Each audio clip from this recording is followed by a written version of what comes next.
ঘরে একটা বাচ্চা থাকলে কিভাবে সকাল থেকে রাত সময়টা পেরিয়ে যায় কিছু বোঝাই যায় না।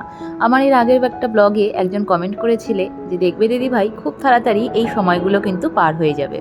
Hello everyone, welcome back to my channel to our new blog. আমি সায়নী দিল্লি থেকে আরও একটা নতুন দিনের সাথে নতুন একটা ব্লগের সাথে আজকের ভিডিওটা স্টার্ট করছি। আজকে সারাটা দিনের ভিডিও আমি শেয়ার করব আমাদের মা ছেলের এই একার সংসারে সারাটা দিন কেমন কাটে।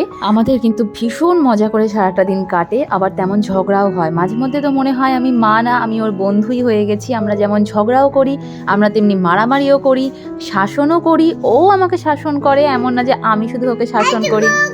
আবার সব থেকে মজার বিষয় হলো, ছোটবেলায় যেমন বন্ধুদের সাথে ঝগড়া হয়ে কান্নাকাটি হতো, আমাদের মধ্যে কিন্তু সেটাও হয়। কোনো সময় প্রিয়ান কাঁদে, তো কোনো সময় সব ছড়িয়ে ছিটিয়ে দিয়ে আমি কাঁদতে বসে যাই।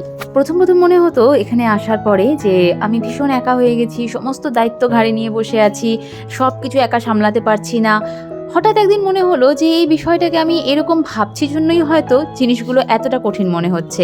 ছোটবেলাতেও তো আমরা ঝগড়া করতাম, খেলতাম, বকাবকি হতো, সবই হতো, তারপরে কান্নাকাটিও করতাম। কথাতেই আছে ছেলে মেয়ে বড় হয়ে গেলে বাবা মার বন্ধু হয়ে যায়। আসলে বিষয়টা কিন্তু একেবারেই উল্টো। একটু ভেবে দেখলে বোঝা যাবে আমরা কিন্তু একদম ছোটবেলা থেকেই ছেলে মেয়েদের ভীষণ ক্লোজ ফ্রেন্ড হয়ে থাকি, কারণ সেই সময় ওদের কাছে কোনো বাইরের জগৎ বলে কিছু থাকে না। তো এই জিনিসটাকে যদি আমরা বজায় রাখতে পারি, তাহলে কিন্তু বড় হয়ে আর ওয়েট করতে হবে না যে বড় হয়ে ছেলে মেয়ে আমাদের বন্ধু হবে। কারণ ওদের এই বয়সটাতে আমরাই ওদের একমাত্র বন্ধু, আমরাই ওদের গাইড, আমরাই সব কিছু। স্কুলের ফ্রেন্ডসদেরকে দিনে একটা টাইমে পেতাম, আর এখানে কিন্তু 24 ঘন্টা বন্ধু আমাদের সঙ্গেই থাকে। আজকে বাচ্চাকে বড় করতে করতে আমরাও কিন্তু একেবারে আমাদের ছোটবেলাটায় ফিরে যাই কখনো কখনো। এই ওদের যে খেলনাগুলো দিয়ে আমরা খেলি, সেটা আমরাও ছোটবেলাতে সেম ওয়েতে খেলে এসেছি, কিন্তু মাঝখানে এতটা গ্যাপ পড়ার পরে যখন ওদের সঙ্গে আবার খেলা শুরু করি, তখন ছোটবেলার স্মৃতিগুলো সব তরতাজা হয়ে যায়। আবার আমাদের সময়ে যেসব খেলনাগুলো পাওয়া যেত না বা যেসব ফেসিলিটি আমরা পেতাম না, ওদের সময় সেই সব খেলনাগুলো দিয়ে আমাদেরও একটা আলাদা ইন্টারেস্ট হয়ে যায় যে চলো একটু খেলে দেখি। যুগের সাথে সাথে অনেক কিছু বদলে গেলেও আমাদের প্রত্যেকের ভেতর যে একটা ছেলে মানুষই থাকে, সেটা কিন্তু একই রকম থেকে যায়। প্রত্যেকটা বাচ্চার মনের কিউরিয়াসিটি কিন্তু একই রকমের থাকে। আজকে আমাদের ছোটবেলায় আমরা যে সমস্ত জিনিস দেখে বড় হয়েছি, ওরা হয়তো সেই জিনিসগুলোকে পায় না, যেমন খোলা মাঠ, বাইরে গিয়ে বন্ধুদের সাথে খেলাধুলো, মাটি, পোয়াল। হ্যাঁ, আমরা গ্রামাঞ্চলের ছেলেমেয়েরা এগুলো দেখেই কিন্তু বড় হয়েছি, এগুলোর মধ্যে খেলাধুলো করেই বড় হয়েছি। গরম, ফু দাও, ফু দাও, ফু দাও, ফু দিয়ে খাও বাবা। বাহ বাবা, সব শিখে গেছে বকো। আরেকবার ফু দাও, আরেকবার খাও। এবার অল্প অল্প করে খাও, হ্যাঁ গরম তো। খাও, এটার মধ্যে রেখে খাও তো বাবা, এটার মধ্যে রেখে খাও, এটার মধ্যে রাখো।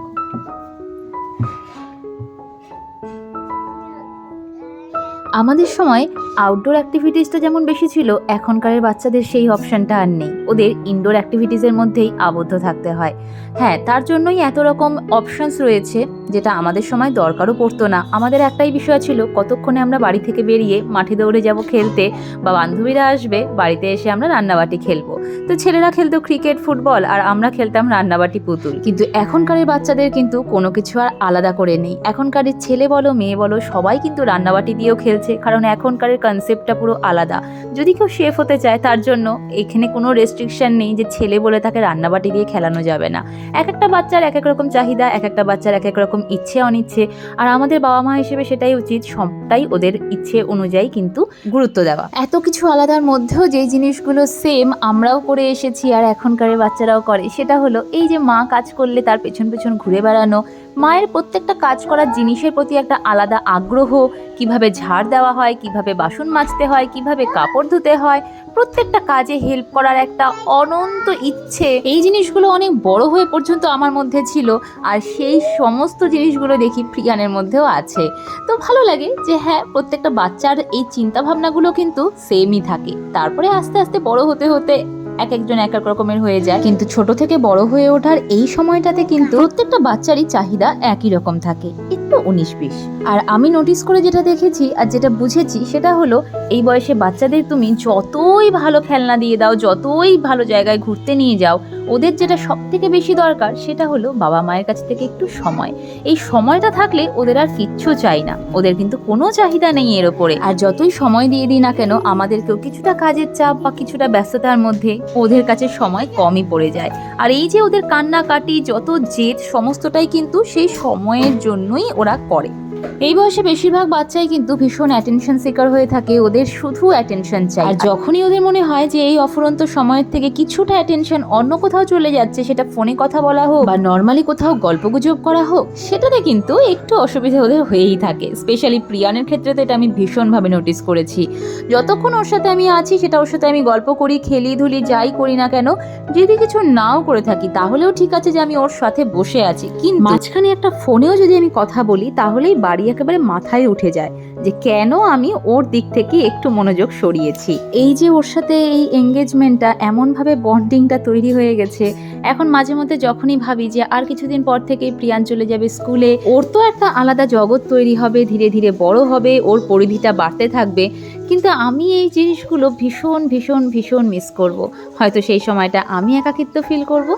আর যখনই এই বিষয়টা আমি ভাবি, তখনই আমি কেমন জানি একটু ইমোশনালি হয়ে যাই। আসলে প্রিয়ান হওয়ার পর থেকে এই 2 বছর হতে চললো, ও পুরোপুরি আমার একার হাতেই বড় হয়েছে বলতে গেলে। কারণ ওর ছোটবেলা থেকেই আমার কোনো রকম কোনো হেল্পিং হ্যান্ড কিন্তু একেবারেই ছিল না। আর এত তাড়াতাড়ি আমরা দিল্লিতে শিফট হয়ে গেছি যে বাড়ির লোকজনের মাঝখানেও যে ওর কিছুটা সময় আমাকে ছেড়ে থাকতে হবে, সেটাও কখনো হয়নি। তো ওই প্রথম 5-6 মাসের মতন হ্যাঁ বাড়িতে ছিলাম, কিন্তু যখন থেকে ওর অ্যাক্টিভিটিসমেন্ট শুরু হয়েছে, যখন থেকে ওকে সবসময় চোখে চোখে রাখতে হচ্ছে, সেই সময়টাই কিন্তু ও আমার হাতেই একাই এভাবে বড় হচ্ছে। তো পুরোপুরি সময়টা যেমন ওর আমাকে দিচ্ছে, তেমনই আমি ওকে দিচ্ছি। আর এইখান থেকেই যখন ওর একটা আলাদা জগৎ তৈরি হয়ে যাবে, ওর হয়তো এই ফিলটা হবে না, কিন্তু আমি কিন্তু ভীষণভাবে ওর সাথে কাটানো এই মুহূর্তগুলো মিস করব। আর এই কথাগুলোই যখন মনে পড়ে, তখন মনে হয় যে হ্যাঁ, আরেকটু ও জ্বালাক, আরেকটু ও চিৎকার চেঁচামেচি করুক, আরেকটু আমার পেছন পেছন ঘুরুক, অনেক বেশি দুষ্টুমি করুক, আর এই মাম্মা মাম্মা বলে সারাটাক্ষণ পিছনে লেগে থাকুক, আর আমিও এরকম ওর সাথে প্রত্যেকটা কাটানো মুহূর্তগুলো ক্যামেরাবন্দি করতেই থাকি, যাতে যেই সময়টা ওর সময় থাকবে না আমার জন্য, এই সমস্ত মুহূর্তগুলো দেখেই কিন্তু আমার সমস্ত স্মৃতিচারণ হবে আর সময়টাও কিছুটা কেটে যাবে। তো এদিকে গল্প করতে করতে প্রিয়ানের জন্য একটু ব্রেড টোস্ট করে নিলাম হালকা একটু বাটার দিয়ে, আর এখানে ওকে বসিয়ে দেবো রোদের মধ্যে। এখন দেখছি এই শীতটা একটু কমেছে, আর এখন সুন্দর ব্যালকনিতে আমাদের রোদ আসে। প্রিয়ানকে একটু সর্ষের তেল মাখিয়ে রোজই স্নানের আগে এখানটাতে বসিয়ে দিই, ওর খাওয়া দাওয়া খেলাধুলো সবই এখানটাতে রোদের মধ্যেই হয়। এখানে আমাদের খোলামেলা জায়গা বলতে এইটুকুই, এই ব্যালকনিটাই ওর জন্য মাঠ, ওর বারান্দা, ওর খেলার জায়গা, সবটাই।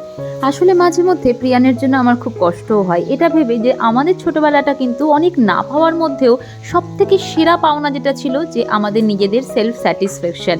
আমরা যেরকম ফ্রিডম নিয়ে খেলাধুলো করতে পেরেছি খোলামেলা জায়গায়, যেটা একটা বাচ্চার জন্য প্রয়োজন, তার অর্ধেকও প্রিয়ান কিছুই পাচ্ছে না। হয়তো এই বয়সী ছেলেরা, মানে এখনকার জেনারেশনের বাচ্চারা কেউই পায় না, আর আমরা এই 90s-এর বাচ্চারা যেসব পরিবেশে বড় হয়েছি, তাদের কাছে এখনকারের এই ইনডোর গেমসের প্রতি ইন্টারেস্টটা কিন্তু অনেকটাই কম।